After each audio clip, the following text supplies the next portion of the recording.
And we are back again with the NEC Ready 9625.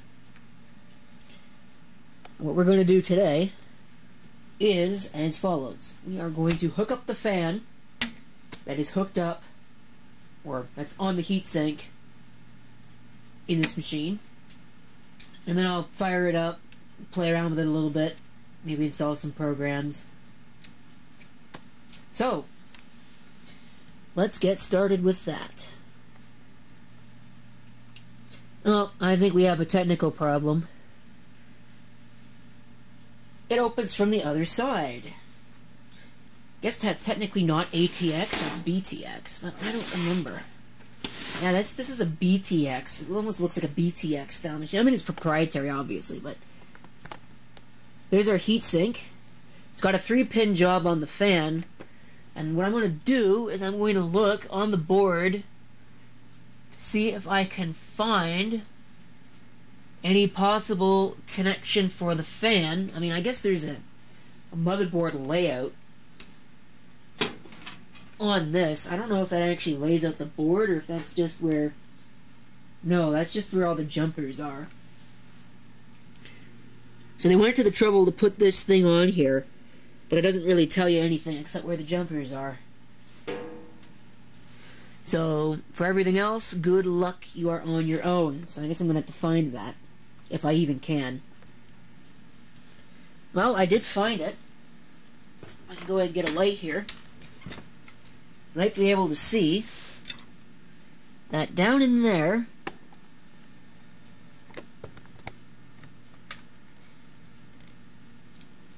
there is a front panel fan connection. Well, you can't really see it. It's just beyond this,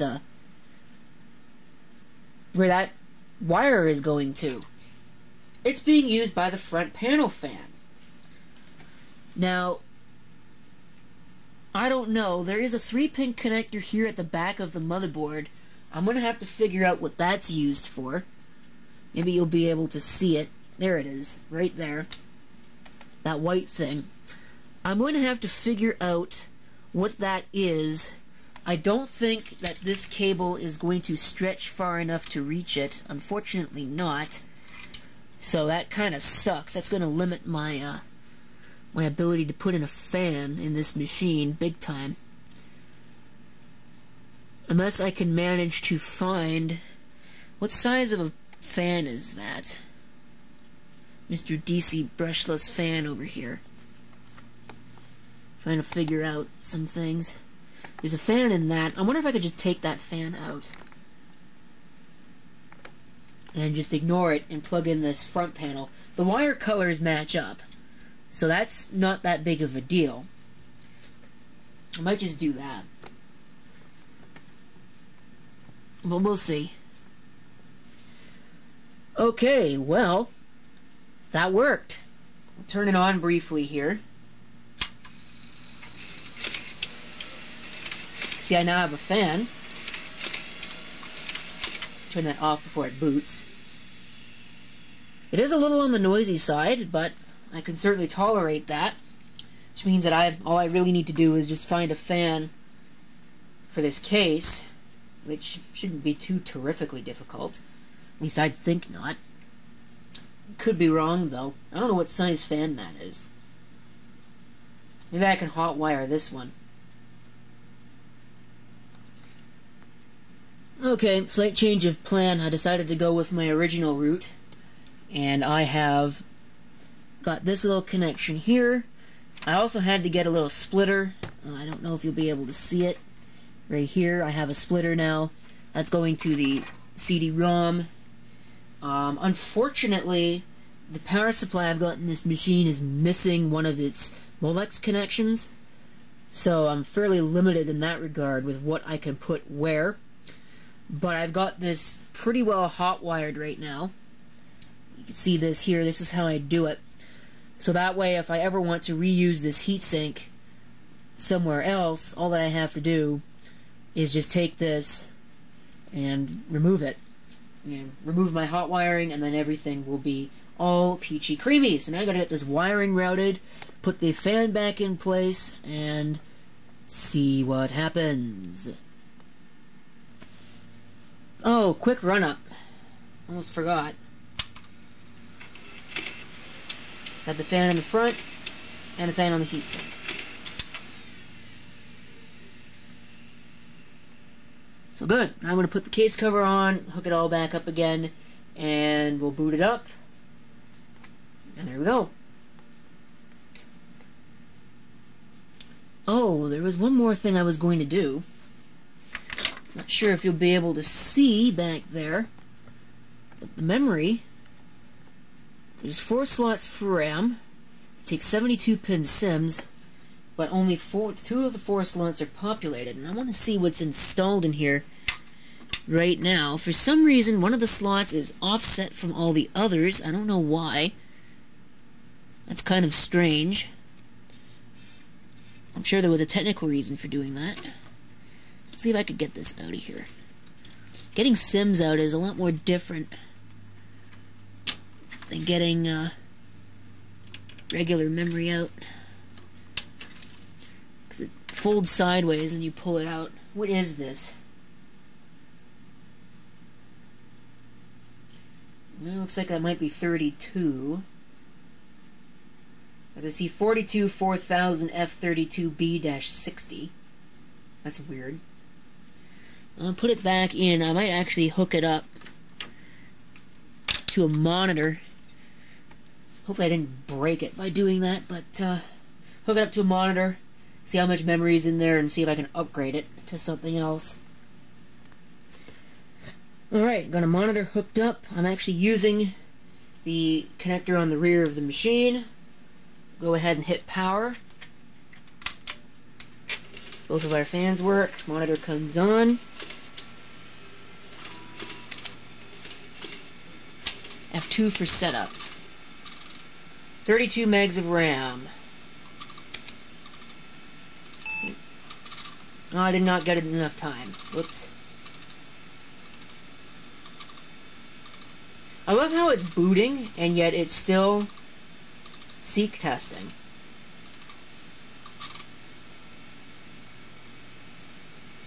Hope my CD-ROM still works.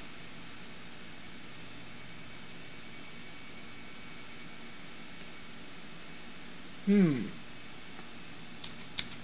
machine hasn't locked up. That should be practically instant. Let's Control-Alt-Delete.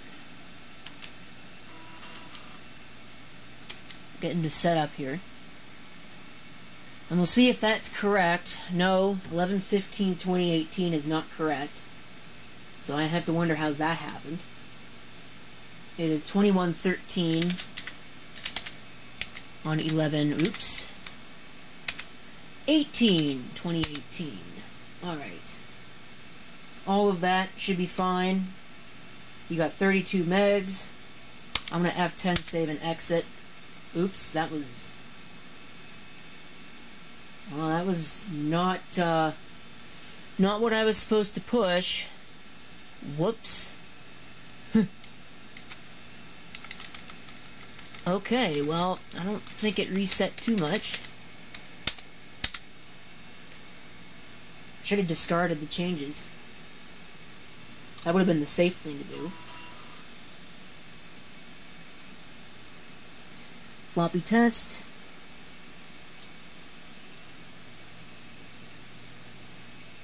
If the NEC CD-ROM, if the hard drive connector was hooked up backwards, the machine wouldn't post.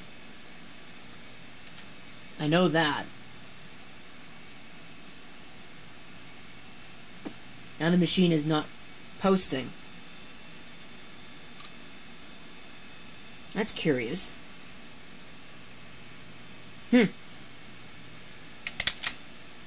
Wonder why not, why it isn't. It worked when I put it away.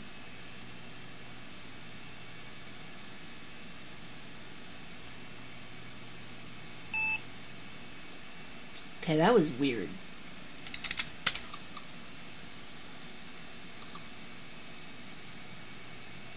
I'm testing extended memory.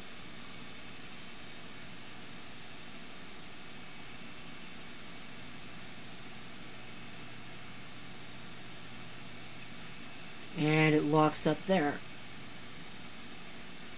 Not entirely sure why. That's weird. So I've got some work to do, it looks like. Well, that was an easy fix. As it turns out, when I was playing around in the ribbon cable mess, I pulled the ribbon cable for the secondary IDE channel, which the CD-ROM is hooked up to, halfway out of the slot. Now, why that didn't cause it to not post, I don't know, just that it didn't. It just simply didn't work. So, hooray for troubleshooting, I guess.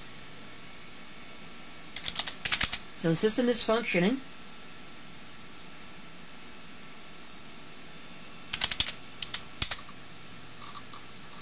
Go ahead and boot into Windows.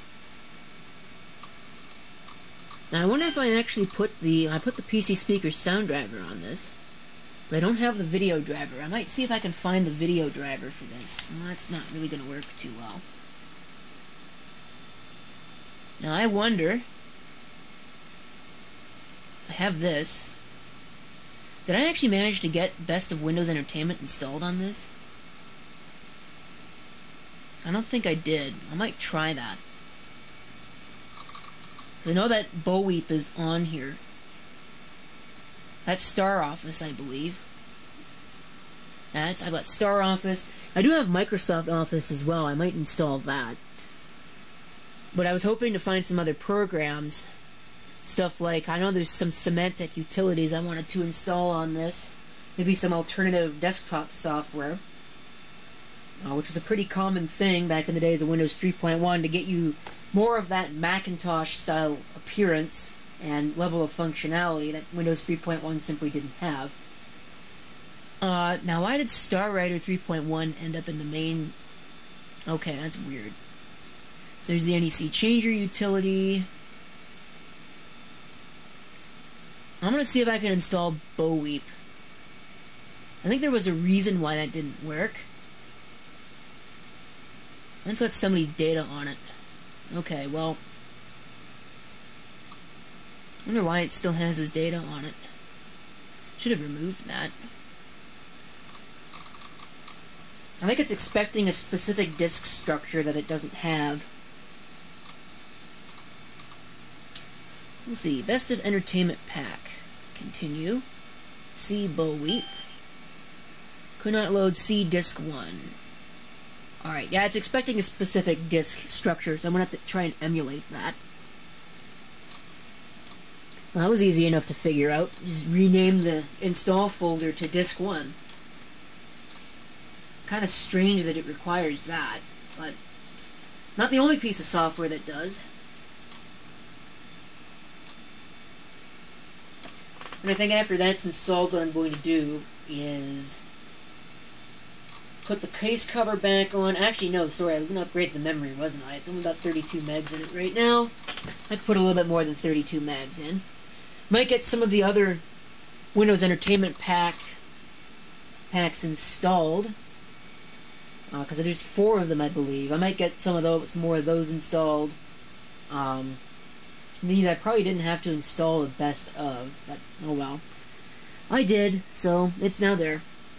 Then I'm going to get Office installed, Microsoft Office, and then we'll see if I can find the Symantec utilities. Alright, so I've gone through my collection of Sims and I found some sets of Sims that I can try, but before I get into that, I found something else in there that isn't a Sim, although it certainly looks like it. You take an actual Sim of the 72-pin variety, you put it next to it,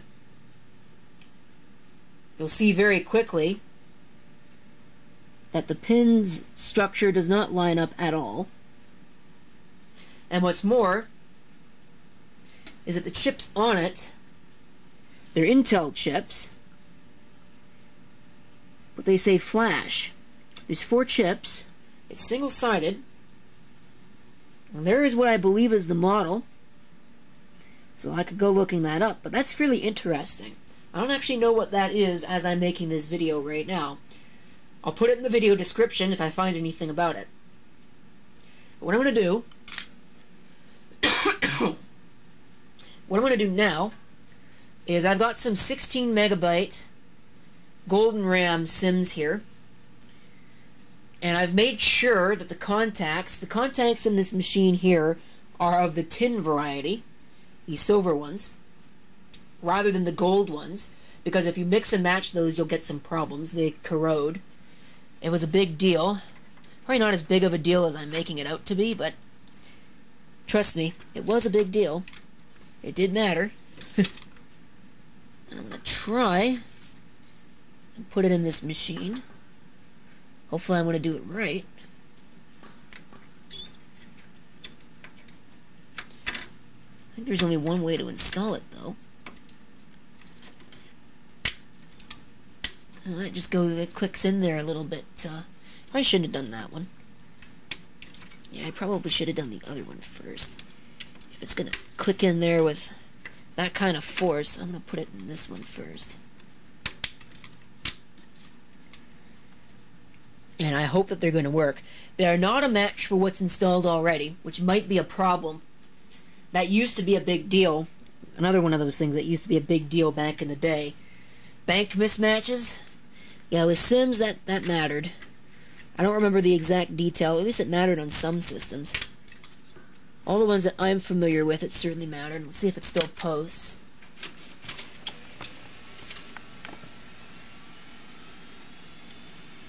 F2. Well, it does. 64 megs. CD-ROM drive identified, configuration, blah blah blah. There we go, 64 megs. So there's our lovely memory upgrade. Shouldn't need to save changes. It's probably going to reboot anyway. Yeah, there it goes, it's going to reboot.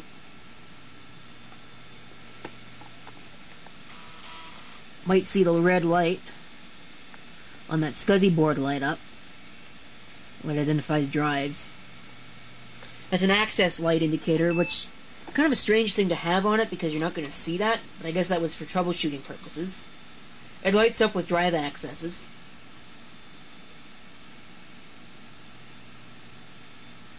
This might take a little bit longer now that it's got to test all that extended memory, although it certainly didn't. So, there you go. Now let me get some programs out. Okay, so I noticed a couple of interesting things here in Microsoft Diagnostics. Number one is we do have a Phoenix BIOS, which is correct, but it's telling us that we have a 486DX, which is, well, not true. This is a Pentium. I don't remember what speed it is. At least I think it's a Pentium. It's a socket 7. So probably it should be a Pentium, at least.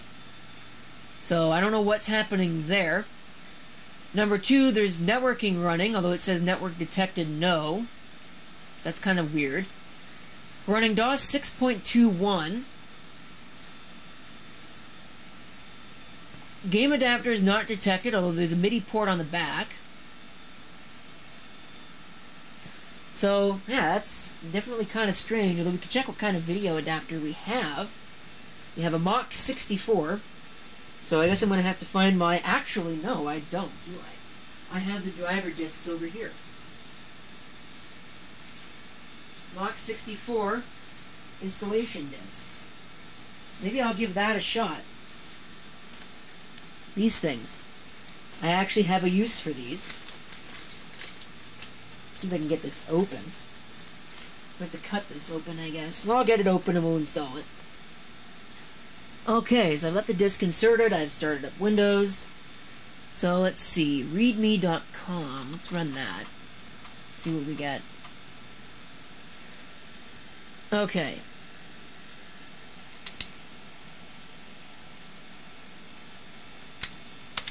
Yeah, it looks like a fairly standard readme. I'm not going to read it. I'm going to push install.exe. Let's see what happens. I've never used these disks, as you probably saw. Okay, detailed information. Together with any found system conflicts. Contents of blah will be blah. Press enter to view system configuration. Sure.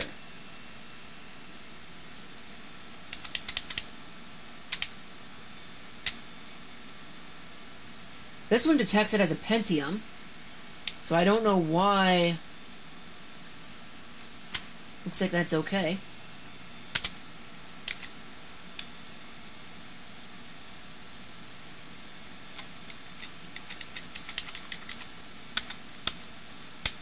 How do I get out of that?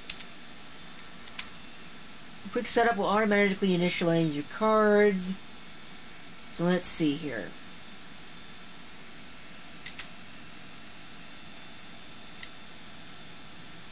Installs all of that. Most of this is set up with this. Alright. Press enter to see the list of supported applications drivers. So I want Microsoft Windows. Actually, you can see what I'm doing, right? Yeah.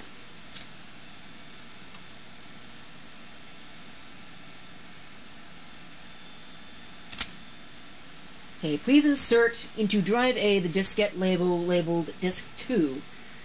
So that would be this one, labeled disk 2 of 2. So we'll eject that. Put in disk 2.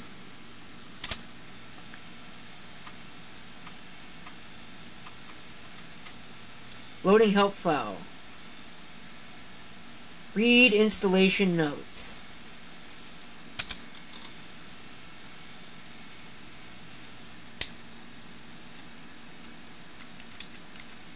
Okay, blah blah blah.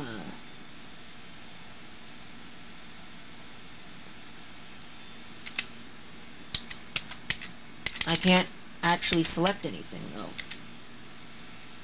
Interesting. That's strange.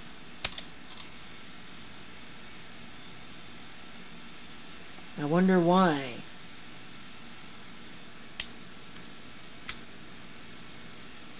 Because I am running all of that, so don't understand the deal with that. Maybe it's because I'm running from within Windows. Let me try something here.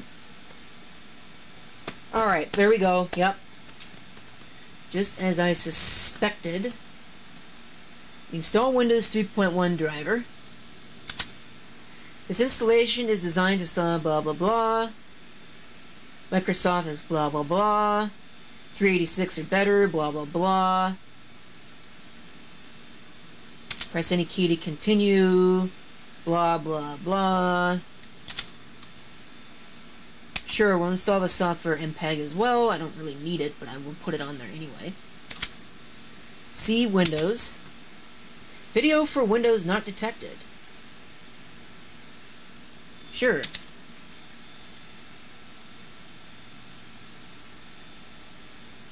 Let's put them into CATI. Sure, why not?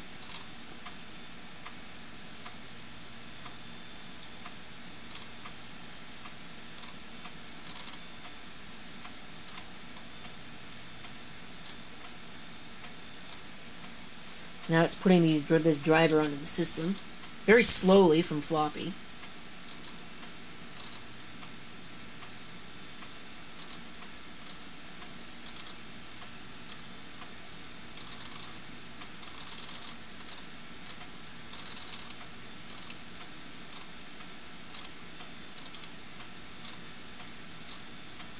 This might break my Windows install.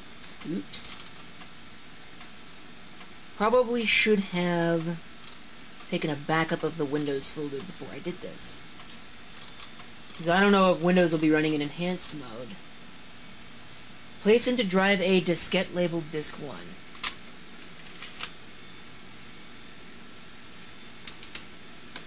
Alright, so we'll put that back.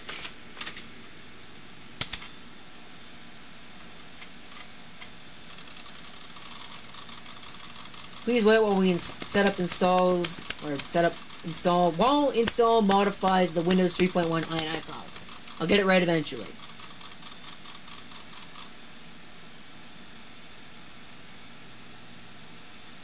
Okay. Run Windows and select ATI Desktop in the program group ATI Desktop to configure the driver for the desired resolution and number of colors. Alright. Exit installation. Type Win. Get into Windows and let's see how badly broken it is.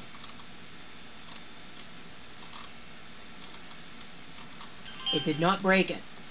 But we are now running in high color mode, as you might be able to see. Awesome. Alright, so ATI desktop. Let's see, graphics accelerator, screen adjustment. That's what I want. Let's bump it up to 1024 by 768.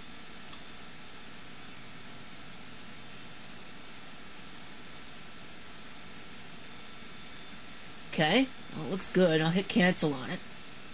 How about 1280 by 1024? Nope, this monitor will not support it. So, we gotta go for that. It looks pretty good.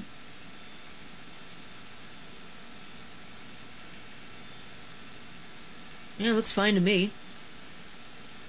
Click on OK.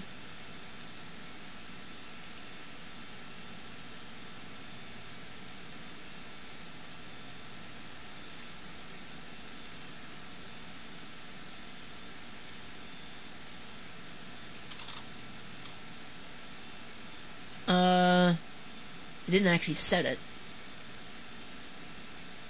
So I wonder, oops, that's not going to be under there. Windows setup.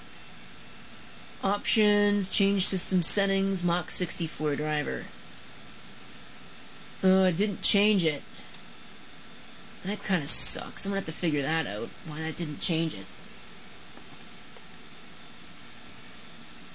Okay, well, it's not changing it for some reason, so, whatever. I don't care enough.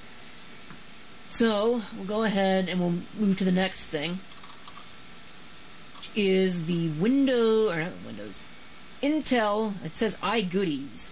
Now, I don't know if this is going to work, because this was a 5¼ inch image that I've put onto a 3½ inch disc. So this could be a little interesting. I'm going to select install. I want to install them to see iGoodies. Highlight the items you wish to install and select it install once.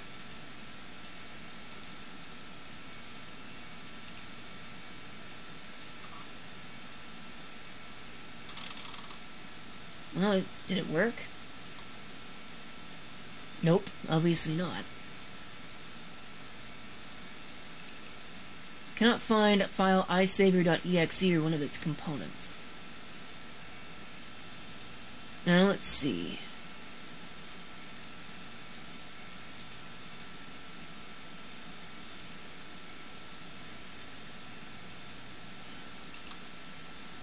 Command line iSaver.exe. Odd. Now let's see. Where's Intel or iGoodies or something? Did it actually work? I don't see a folder titled iGoodies. That's strange. Well, we'll see here.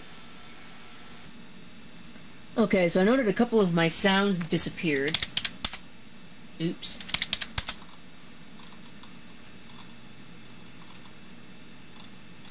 When I installed that new driver. So I will have to see if I can possibly bring them back. I've put the files on the computer itself. That works. Critical stop should be cord. Oops. Interesting. Don't know why that's not working, because it should be working just fine. It must be compressed files. Alright, yeah, they were expanded files, so I fixed it. So now I gotta fix all of these.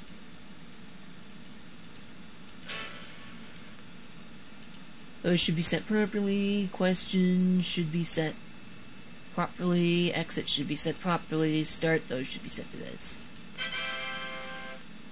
There. Don't know if that was the way it was set earlier. I'm going to actually set a scheme here, a color scheme. To what? I don't know.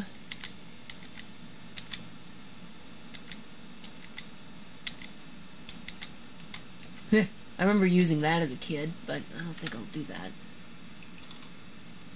Go for that. I really go for that. No, I think I want something else.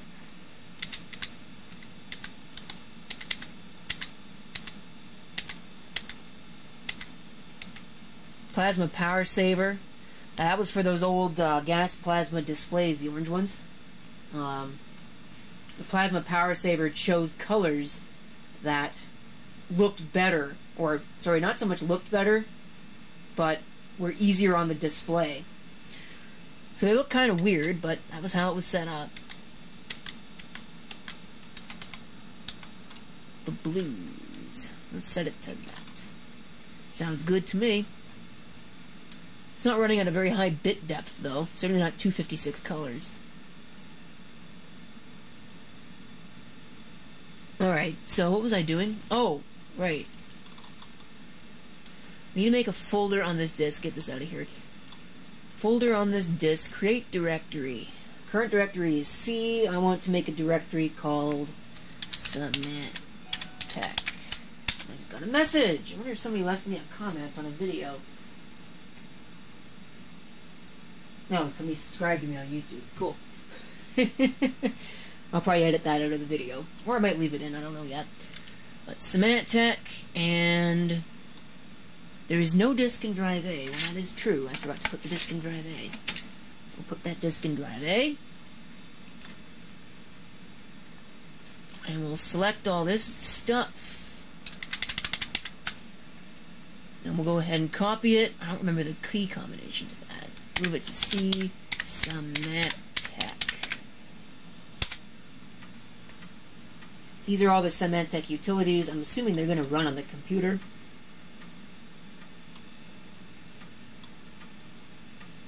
So I'm not sure. It could not work. Cement Tech Game Pack, that's what it was called. So let's see if they run first and foremost. Let's go over to Cement Tech. Oh yeah, it works. This was the one that I cared about. They run.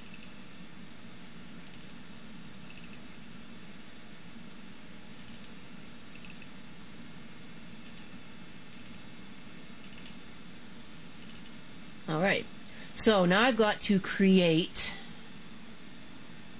a program group for that. Let's say new program group. Description, let's call it Cement Tech Game Pack.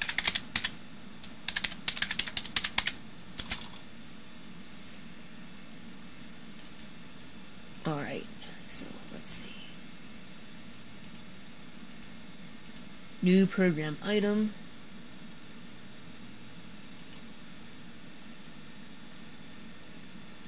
Oh, this is going to take forever. I'm not going to show this.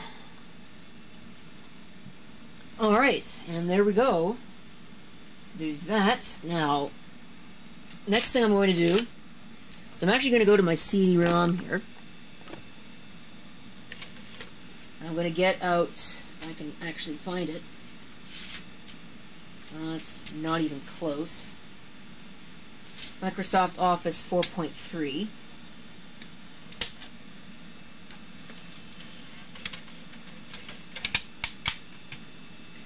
We'll try installing that. Come back over here. We'll go back over to our file manager.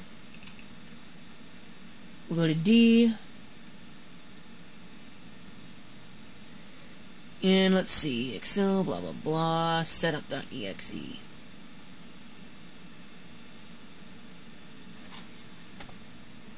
So, Office 4.3, okay. Let's see, type in your name.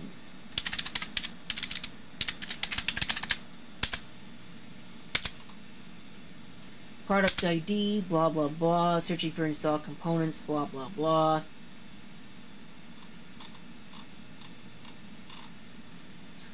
Install to C MS Office. Sounds good to me. Sounds good to me.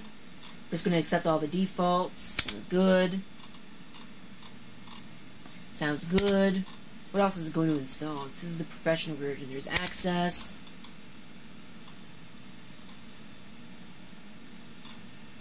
It is reading from that disk. You might be able to, if I go over here, you might be able to see it.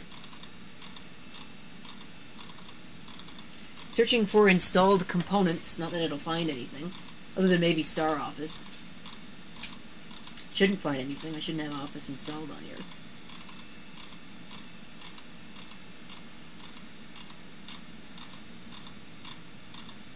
Hope that's not because it just found a bad sector.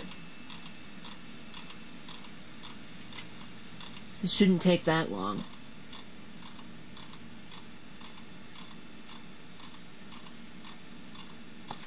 I'll come back when it's starting to do something. Okay, so I have no idea what took it so long to do that. Let's see. Complete custom. So, everything. Yeah, install all the things. What happens if I set change option? Everything should go to install. Continue. I'm really not sure what it's doing with that noise. Hope it's not bad sectors on the hard drive. It shouldn't be. That drive should be fine. Microsoft Excel includes support for people who are familiar with Lotus 123. Do I care? No. Graphs will be updated to blah blah blah. Automatically update graphs. Who cares? I'll probably never use it.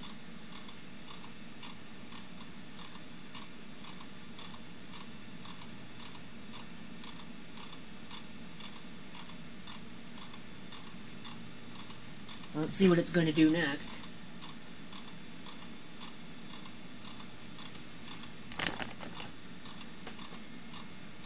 Other than act slow.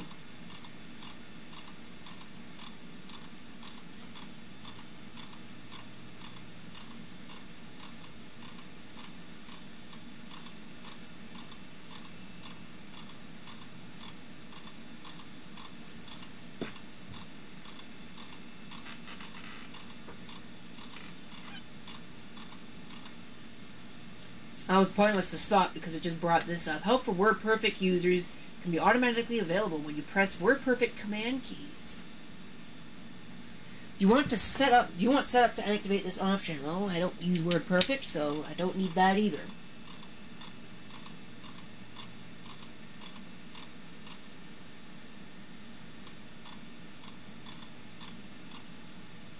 Alright, program group, Microsoft Office.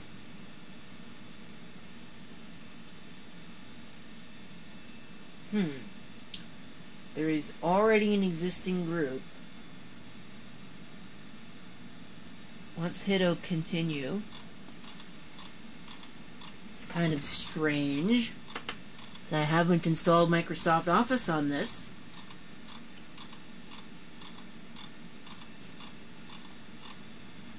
Here's an interesting revelation.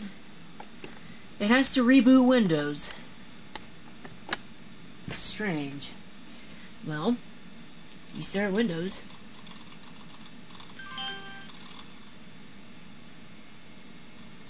It is actually going to restart Windows, maybe. Provided Windows didn't just ram one end of itself straight into the other. Which does not appear to have done so. There we go. Microsoft Office version 4.3. Microsoft Office cue cards.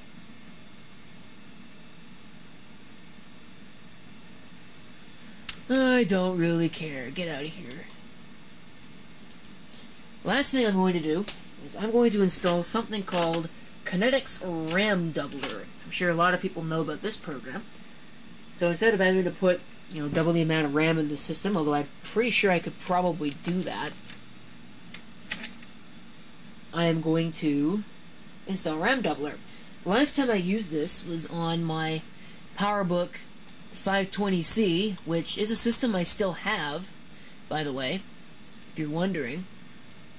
I'm just looking for a hard drive for it. It's proving to be fairly difficult. Whatever. Leave it alone. It's going to reorganize those the way they're supposed to be organized. So let's run the setup program and hope that it works. This was a 720K floppy that I've put onto a 1.44. Alright, RAM doubler for Windows setup. Install. See what happens. Electronic registration. You can register electronically and free of charge. No. You have bypassed this. Blah, blah, blah. Do not care. Please restart Windows to enable RAM doubler. It's not going to do it for me? Wow, what a jerk. Alright. I don't know if it actually worked because it didn't copy anything, so... let's find out.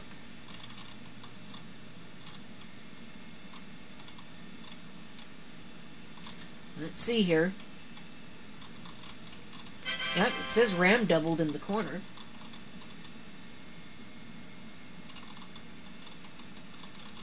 Microsoft Office will start up.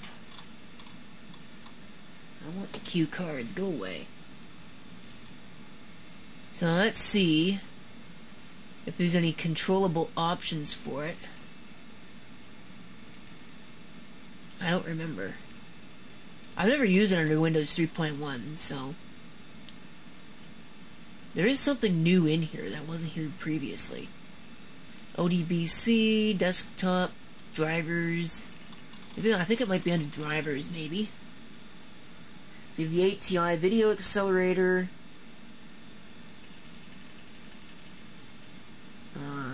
sound driver for the PC speaker, video compressor, Intel Indio, universal draw handler. It does say RAM doubled, but, how do I configure that? Does it actually tell me? Let's go over to the floppy. Readme.txt. Let's find out. Troubleshooting tips.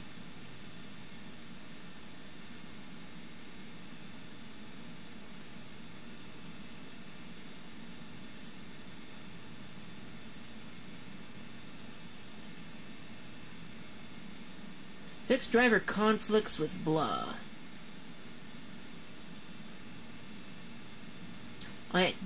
But that doesn't really tell me much. If I run setup, what happens?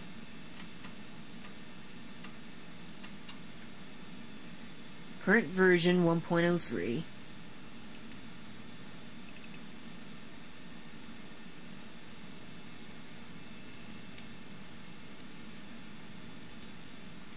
But it doesn't really offer me much in the way of configuration options. I think I'm going to have to find it myself. Well, I can't really figure out how to do any configuration of RAM doubler on this. I'm not used to the way that it works under Windows 3.1. I've never used it under 3.1. I've only got experience with it under the Macintosh, where it's a control panel applet. So, it's not in the control panel, it's not in any of the other, anything else really. So, I mean, we could, let's see. I don't remember what it said about holding the escape key. So I'm going to try starting Windows.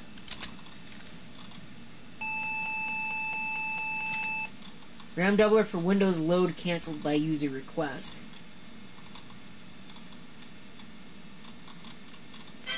So you can see it hasn't loaded. It doesn't say RAM doubled down there in the corner. And it's going to start up Microsoft Office. Doesn't say anything about RAM doubler in here though, so I guess there's one thing. So that's it. I don't really have anything else for you on this video, so thank you for watching. If you have any comments, definitely do feel free to leave them down below. And this is CP666 signing off, and I hope to see you next time. Till then,